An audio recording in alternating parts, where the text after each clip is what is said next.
was produced by Bentley Motors from 1955 until 1959, until it was replaced by the Series 2. This has a straight 6-cylinder engine of just shy of 5 litres. The Series 2 and 3 cars moved to a much smoother V8 cylinder formation. This is a steel saloon, but interestingly some parts of it are aluminium. The doors, the bonnet are all made of aluminium just to give the car more lightness.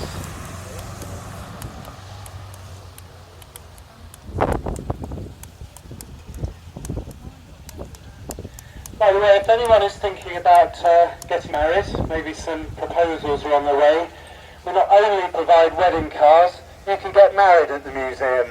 If anyone has been here before, where the Duesenberg normally is, right in fact at this end of the museum, there is an Auburn 852 Speedster still up on its plinth at the moment. That is actually a place where you can get married. There are 2 other places in the museum when you can get married. So not only will we provide your wedding car, but you can get married here and have your reception here. So if anyone is thinking about getting married, do come and have a word with us afterwards.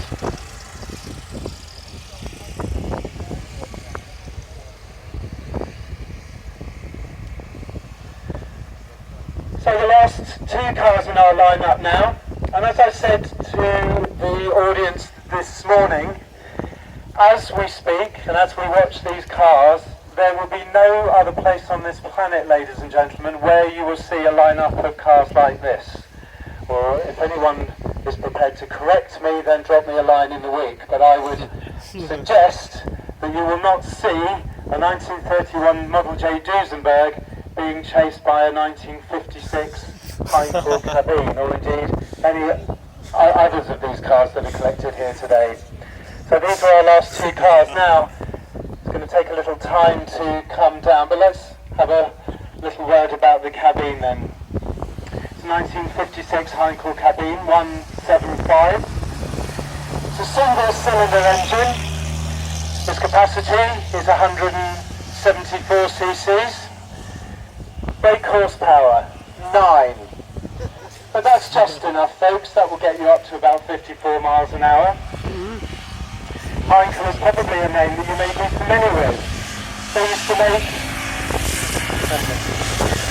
don't know whether Vernon is choosing not to change gear. Sounds like he should do. It's not the easiest car to change gear, I must admit. Heinkel, after the Second World War, obviously Germany's economy was broken, and other plane manufacturers like Messerschmitt were not allowed to make military products, of course, but they still had to keep their factories working and to set them up again. Now, Heinkel decided at the time that it would venture into the microcar market. Bubble car was not a name that was given to these cars by the manufacturer. Incidentally, nor was Beetle. VW never called the Beetle that name. It was us, it was the public that dubbed that car the Beetle, and in the same way, rather lovingly, we called these cars bubble cars. In the mid-1950s, there was the Suez crisis, not a conflict we should have gotten involved with, but we did, and what that meant is that oil and petrol, can we flag him over, can we flag him down? Oil and petrol became very expensive, and so there was a market for these little bubble cars. Now, before we carry on, we'll just show you how you get in and out of them. Now, one thing you need to do with these cars, some of these, ladies and gentlemen, you may even know. Has anyone ever had one of these cars? Folks, hands up if you have. It's surprising, when I give guided talks in the museum and I talk about these cars, thank you, Caroline, it's amazing how many people, and in fact this gentleman here taking the photograph, Mr. Crane, our volunteer, he used to have one of these. Now I think I'm right in saying, Ken, that your car didn't have a reverse gear, did it? Oh, it did, right. Some of them didn't. You should have just said no, Ken. One of the things that people used to do for fun was you could actually pick these cars up, and I know this happened to you, Ken, and they would actually push the car in front of a wall, so you couldn't get into it. This car does have a sunroof though, so there is an emergency way in.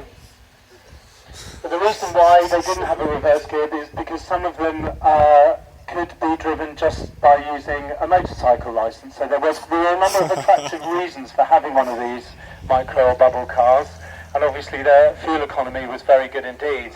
Our Messerschmitt cabin and roller in the museum is said to do about 85 miles to the gallon, which isn't bad at all. Sport cars isn't really something new to motoring.